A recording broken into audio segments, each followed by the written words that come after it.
Chapter 10 Gravitation. In this we have to solve first very short answer question जिसमें पहला question है state the universal law of gravitation. It states that every object in the universe attract every other object with a force which is proportional to the product of their masses. Means जो force है ना वो proportional होगा product of their masses. मानो m1 और m2 दो object है तो उसका m1 और m2 product of their masses हो गया. And inversely proportional to square of the distance between them. Suppose करो एक ऑब्जेक्ट ऐसा है और एक ऑब्जेक्ट ये है, इसका मास m1 है, इसका मास m2 है और दोनों के बीच का जो डिस्टेंस है, सेंटर का डिस्टेंस होगा वो मानो d है.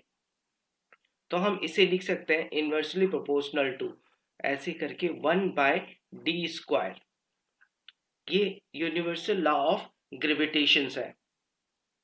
Question number 2. Write the formula to find the magnitude of gravitational force between Earth and an object on the surface of the Earth. तो इसका आंसर लिखेंगे कि F is equal to force की value होती है F is equal to G m/r². ये वाला force. Okay. अब इसमें क्या है कि F इज द फोर्स और G है, capital G is the universal gravitational constant. Capital M जो ले रहे हैं वो मास ऑफ द अर्थ है और small m use for mass of the object और capital R is use for the radius of the earth. Question number 3 is value of capital G constant all at all the planets. सारे planets पे क्या ये G constant होता है? Yes, ये G capital G universal constant है. सारे किसी भी planet पे इसका वैल्यू सेम ही रहेगा. What is the weight of an object? Weight of an object क्या हो जाता है? मास अगर उसका 1 kg है तो ग्रेविटेशनल फोर्स की वजह से उसका वेट होता है जिसको हम स्मॉल जी से मल्टीप्लाई करते हैं m g. Weight is equal to m g. तो 1 kg दिया है तो 1 को मल्टीप्लाई करेंगे 9.8 से तो 9.8 न्यूटन वेट हो जाएगा उसका. Question number 5. A body has weight. उस बॉडी का वेट है 10 kg on the surface of the earth दिया हुआ है. What will be its weight when taken to the centre of the earth. अगर हम सेंटर ऑफ द अर्थ ले गए तो उसका वेट कितना हो जाएगा? देखो उसका फॉर्मूला है F is equal to G m/r². अब उसको सेंटर पे लेकर गए हो तो ये r क्या हो गया? Tends to 0. तो क्या लिखेंगे? m/0. तो ये टर्म क्या है कि सेंटर पे ले गए तो टर्म 0 हो गया हमारा. तो इसीलिए क्या हो जाता है कि उसका वेट जो होगा, wait when it taken to the center of the earth, तो ये 0 हो जाएगा because the distance between the body and the earth becomes 0. Question 6. What is the value of gravitational acceleration acting on a free falling object? उसकी value होती है 9.8 metre per second square. Question 1. What is the value of universal constant? Capital G का value क्या है और उसका unit क्या है? Universal gravitation constant capital G की वैल्यू होती है 6.673 into 10 to the power minus 11 newton metre square per kg square. Question 2. Why do pins sink in water? Pins जो होता है वो पानी में क्यों डूब जाता है? तो उसका रीजन है the pin sinks in water because density of pin is more than that of water. Density pin का वो ज्यादा होता है वाटर से, इसलिए वो नीचे डूब जाता है. Question 3. Name a factor on which small g depends. Acceleration due to gravity इसे कहते हैं. Acceleration due to gravity depends on mass of the planet. It depends on the distance between center of the planet and object. Question number 4. Name the balance used to measure weight of an object. Weight को measure करने के लिए, किसी भी object का weight measure करने के लिए हम कौन सा इंस्ट्रूमेंट यूज करते हैं? तो उसका आंसर है स्प्रिंग बैलेंस। उसे कहते हैं स्प्रिंग बैलेंस। और स्प्रिंग स्केल होता है major weight force by balancing the force due to gravity against the force acting on a spring. Question number 5, mass of an object is 1600 दिया हुआ है ग्राम on the earth.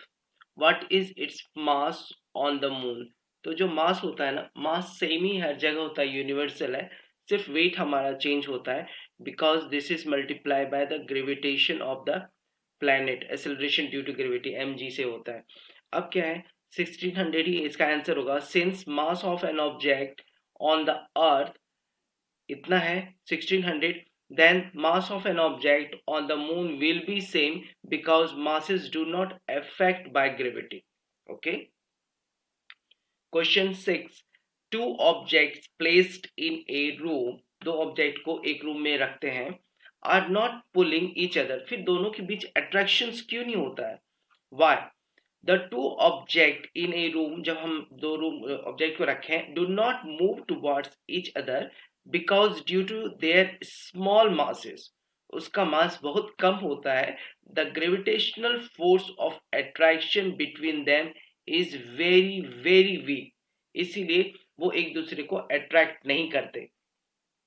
Question 7, name the force responsible for the motion of moon around the earth. Earth के चारों side जो moon चक्कर लगाता है, उसका क्या रीजंस है, उस फोर्स का नाम क्या है? How can some object move around the earth, कैसे घूमता है? The motion of moon around the earth is held by the gravitational force, ये नेम है फोर्स का, gravitational force of the earth exerted on the moon. Gravity is the force keeping the object in a stable orbit around the earth. Around the earth जो orbit बना हुआ है उसमें घूमते रहते हैं जो objects, वो due to gravity होता है। Question number 14 says that state Archimedes principle and explain it with example. Archimedes principle बताना है क्या है? तो Archimedes principle होता क्या है? Stated as follow. When a body is immersed, पानी में उसको डालते हैं बॉडी को, fully अगर डाला, immerse किया, या partly in a fluid, it experience an upward force, उसको अंदर से कोई धक्का देता है, मीन्स अपवर्ड फोर्स उसे महसूस होता है। डेट इज इक्वल टू, वो फोर्स इक्वल होता है weight of the fluid displaced by it, जितना वेट ऑफ फ्लूइड डिस्प्लेस होगा उसके बराबर होता है।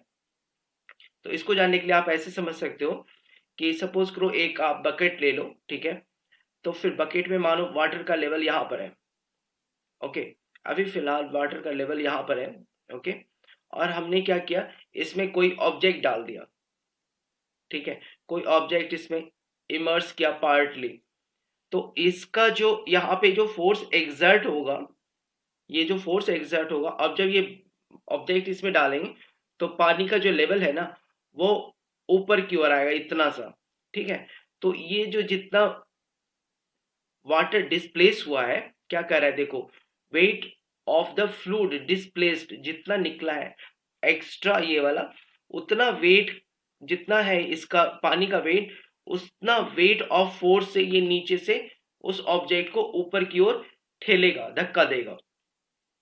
Okay, question number 15, state two factors on which buoyant force depends, इसे ही बायोएंट फोर्स कहते हैं। इसमें क्या किस पे डिपेंड हो रहा है? पहला, volume of the liquid displaced, कितना वॉल्यूम डिस्प्लेस होगा, okay. Second, density of the liquid, उसका डेंसिटी कितना है।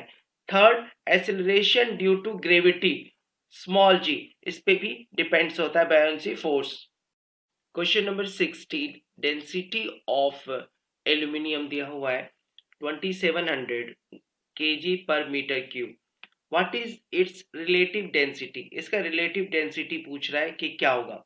तो रिलेटिव डेंसिटी ऑफ एल्यूमिनियम हम यूजिंग फॉर्मूला करेंगे density of aluminium by density of water, जिसमें डालोगे इसे।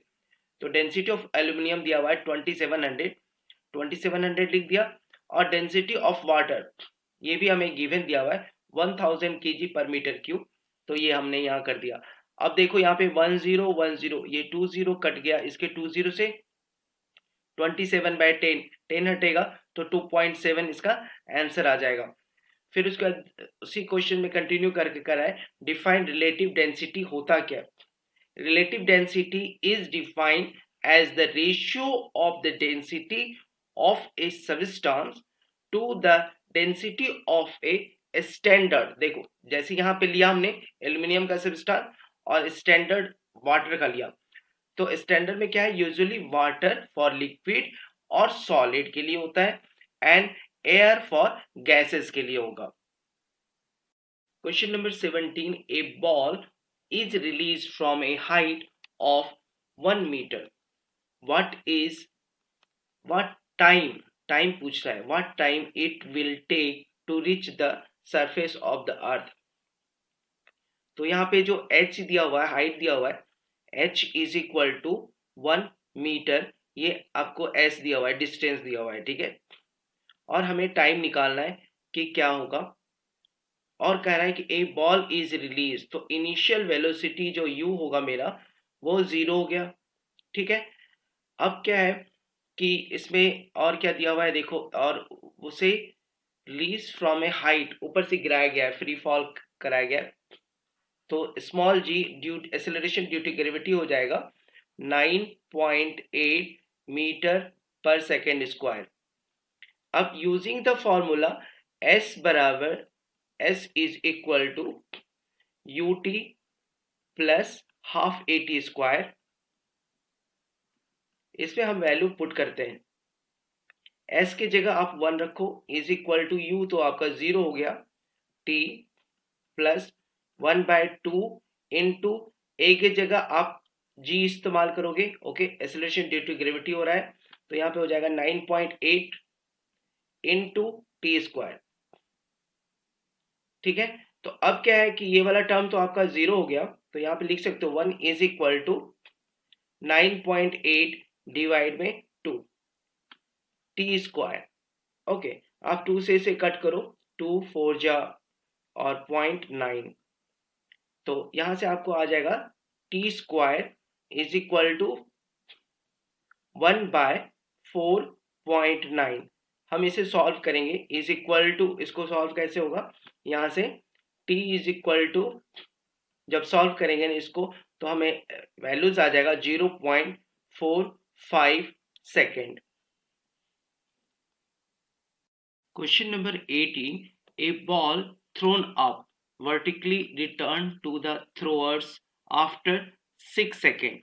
देखो यहाँ पे क्या आ रहा है कि बॉल को नीचे से ऊपर थ्रो कर रहा है, ठीक है। थ्रो करने के बाद इस तरह से, मानो ये फॉरवर्ड डायरेक्शंस में हुआ, ये थ्रो किया गया, और रिटर्न डायरेक्शंस में ऐसा होगा कि ऊपर से नीचे आएगा, ओके ना। दो कंडीशंस हम ले लेते हैं।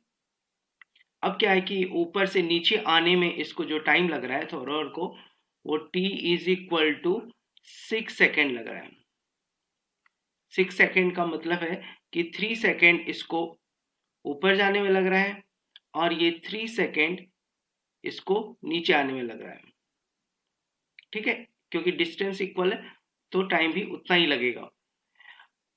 अब ये हो गया। अब उसके बाद है कि इसमें एक तरफ को 3 सेकेंड लग गया, तो पहला क्वेश्चन पूछ रहा है the velocity with which it was thrown up, किस वेलोसिटी से फेंका जाएगा। तो देखो u इज इक्वल टू, यहाँ पे तो समथिंग होगा, कुछ भी वैल्यू, लेकिन जब ये बॉल ऊपर जाता है, ऊपर धीरे धीरे वेलोसिटी कम होगा, और यहाँ पे v की वैल्यू 0 हो जाएगी इस केस में, ठीक है। v की वैल्यू 0 हो जाएगी, तो a का जो है हम यूजिंग द फॉर्मूला यूज करेंगे, v is equal to u plus AT, ठीक है। अब यहाँ पे जो एक्सेलरेशन ड्यू टू ग्रेविटी, ये ऊपर की ओर जा रहा है, तो ऊपर की ओर जा रहा है, तो यहाँ पे g की वैल्यू हो जाएगी आपको -9.8। ठीक है, तो g की वैल्यू हमें लिखना है -9.8 मीटर पर सेकेंड स्क्वायर। तो v हो गया हमारा 0 यहाँ पे, इज इक्वल टू u की वैल्यू कुछ आएगा, देन प्लस -9.8 दिस, और इनटू टाइम लग रहा है 3 सेकेंड लग रहा है मुझे वहां तक जाने में। ठीक है, तो देखो ये नेगेटिव पोर्शन है, इसको इस साइड कर दो, तो u इज इक्वल टू हो जाएगा 9.8 इंटू 3। अब इसको आप मल्टीप्लाई करोगे तो ये हो जाएगा 29.4 मीटर पर सेकेंड। ये हमारा ए निकल गया। नाउ बी में बोल रहा है कि the maximum height it reaches, maximum height क्या है वो आपको बताता है कि डिस्टेंस कितना कवर किया। तो डिस्टेंस फॉर्मूला यूज करेंगे। डिस्टेंस फॉर्मूला है s is equal to u t plus half a t square plus 1/2 g t square हो जाएगा। ए टी के जगह यहाँ जी टी लिख सकते हैं। ठीक है, तो एस डिस्टेंस मुझे निकालना है, इज इक्वल टू क्या हो जाएगा हमारा, अब इसका पोजीशन सबका वैल्यूज पुट करेंगे, तो हमारा यहाँ पे हमने वेलोसिटी निकाले यू, तो ये हो जाएगा 29.4 इंटू 3 प्लस 1/2 इंटू, यहाँ पे क्या हो जाता है कि आपको जो एक्सेलरेशन ड्यू टू ग्रेविटी है वो माइनस बताया था, तो ये हो जाएगा -9.8 इंटू 3 पर स्क्वायर। ओके, नाउ इसे हम सॉल्व करेंगे तो इज इक्वल टू हो जाएगा आपको यहाँ पे 88.2, क्योंकि ये जो पहले 29.4 को 3 से मल्टीप्लाई किया उसका 88.2, देन माइनस, अब ये वाला पोर्शन हाफ जी टी स्क्वायर को वाला जो है वो हो जाएगा 44.1 इज इक्वल टू हो जाता है 44.1 मीटर। तो ये डिस्टेंस हो जाता है हमारा 44.1 मीटर। ये डिस्टेंस है यहाँ से यहाँ कवर करने में, ये h निकल गया मेरा, ये वाला portion. Okay, now see its position after 3 second. देखो इसमें क्या है, 3 सेकेंड में after 4 second, its position after 4 second पूछ रहा है। तो जब हम थ्रो कर रहे हैं बॉल को, तो ऊपर जाने में इसको 3 सेकेंड लगता है, तो 4 सेकेंड का मतलब है 3 सेकेंड ये, और रिटर्न बैक का 1 सेकेंड। ठीक है, तो रिटर्न बैक में कितना हुआ है, जो 1 सेकेंड में डिस्टेंस कवर हुआ है वो अगर हम लिख ले, निकाल ले, तो हमारा काम बन जाएगा। तो यहाँ पे क्या करते हैं कि थर्ड सी का सॉल्व करते हैं। इसमें क्या हो जाता है, फॉर द डाउनवर्ड मोशन क्या हो जाएगा, जी प्लस हो जाएगा, और इनिशियल वेलोसिटी यहाँ पे क्या हो जाएगा, इस केस में u इज इक्वल टू 0 हो जाता है। ठीक है, तो यहाँ पे निकालेंगे, तो टाइम फॉर डाउनफॉल के लिए हो जाएगा 4 सेकेंड के लिए यहाँ पे 1 सेकेंड चाहिए।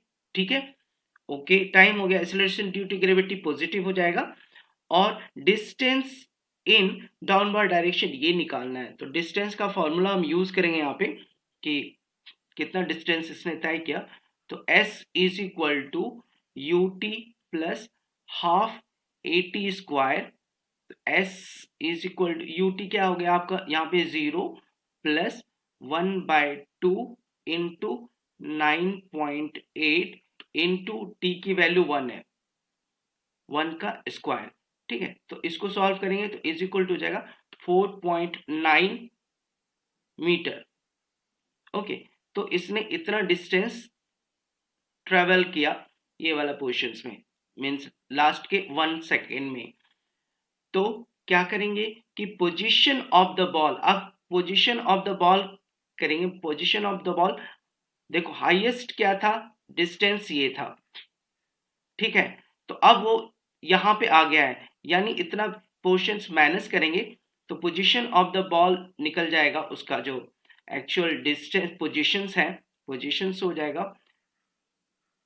पोजीशन ऑफ द बॉल क्या हो जाएगा इस समय तो हाइट इसमें ये माइनस करेंगे तो 44.1 माइनस 4.9, ओके, तो ये इज इक्वल हो जाएगा 39.2 मीटर। तो बॉल 4 सेकंड के बाद इस जगह पहुंचेगा, ये इसका डिस्टेंस है 49.2।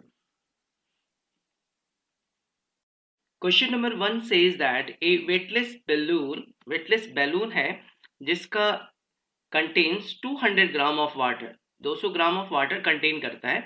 इट्स वेट इन वाटर, उसका वाटर में वेट क्या हो जाएगा, तो वाटर में वेट क्या हो जाएगा, 0 हो जाएगा। ओके, तो ऑप्शन डी करेक्ट है। Second one is the Archimedes principal holds for, Archimedes principal किसके लिए एप्लीकेबल होता है, लिक्विड के लिए, गैस के लिए, लिक्विड एंड गैस बोथ के लिए, और मे गो एनीवेयर किसी के लिए भी। तो इसका जो आर्किमिडीज प्रिंसिपल होता है वो एप्लीकेबल होता है लिक्विड एंड गैसेस बोथ के लिए, तो ऑप्शन सी होगा। Third, the unit of relative density, देखो जब रिलेटिव डेंसिटी होता है ना तो ये रेशियो होता है, ठीक है, जो रेशियो होगा तो रेशियो का कोई यूनिट नहीं होता है, तो there is no unit, option D. Question number 4, the relative density of a solid, relative density दिया हुआ है 0.6, it floats in water with, देखो 0.6 दिया हुआ है तो इसको हम कन्वर्ट कर सकते हैं, यहाँ पे आप इसको कन्वर्ट कर सकते हो 0.6, इसको हमें क्या करना है, ये परसेंटेज में कैलकुलेट करना है, तो डिवाइड ये हटाओगे डेसिमल तो यहाँ पे 60/100 हो जाएगा, ठीक है। तो ये 60% का जो है, तो फिर यहाँ पे ऑप्शंस दिया हुआ है, तो 60% ऑफ इट्स वॉल्यूम रिप्लेस करेगा वो, तो ऑप्शन बी हो जाएगा आपको।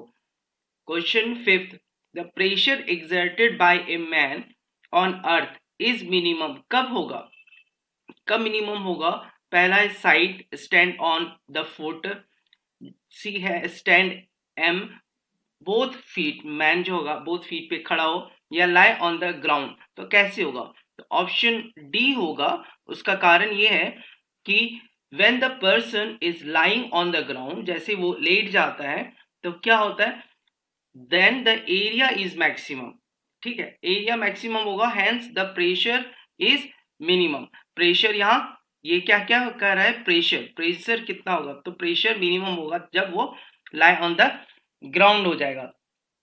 Question 6, if mass of a body m दिया हुआ है, मास उसका m दिया हुआ है on the earth surface, then the mass of the body on the moon surface. यहाँ पे देखो एक चीज दिया हुआ है कि मास, ये मास है नॉट वेट, ठीक है, तो मास क्या होता है, यूनिवर्सल कांस्टेंट होता है, तो मास जो है, मास अगर m है अर्थ पे तो वो मून पे भी m ही होगा, तो option C is the correct answer.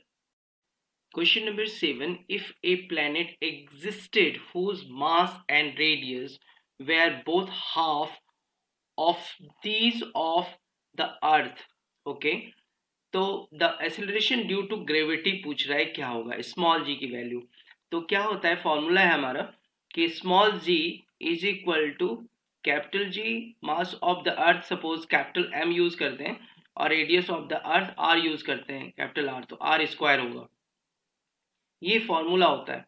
Second time में क्या हो रहा है कि वो जो हो रहा है ना, हाफ हो रहा है सारी चीज, मास ऑफ और रेडियस, तो small g dash is equal to, g तो सेम है, और ये क्या हो रहा है, हाफ m/2, और इधर हो जाएगा r/2 का होल स्क्वायर, ठीक है। तो हम जब इसे सॉल्व करते हैं तो जी m/2 यहाँ हो गया, या ये आर स्क्वायर हो गया, और इसका 2 का 4 हो जाएगा, तो यहाँ पे 4 हो गया, तो 2 2 जा 4 इज इक्वल टू, ये देखो जी m/r स्क्वायर इंटू 2, ये जी m/r स्क्वायर स्मॉल जी होता है, और मल्टीप्लाई बाय 2, ठीक है।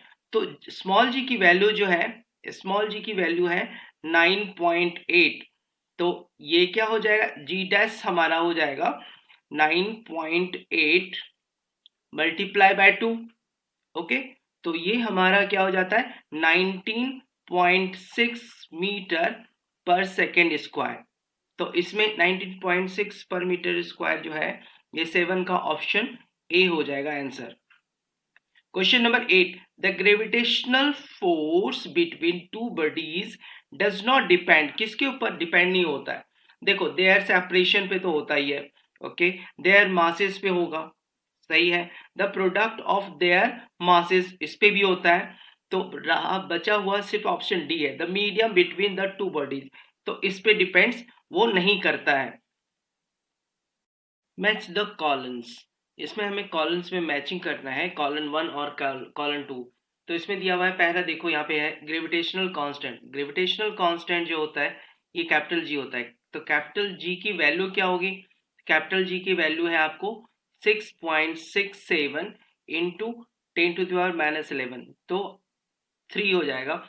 Now B, acceleration due to gravity at earth surface, small g की वैल्यू, स्मॉल जी की वैल्यू हो जाती है 9.8 मीटर पर सेकेंड स्क्वायर, तो इसका होगा लास्ट का ऑप्शन 5।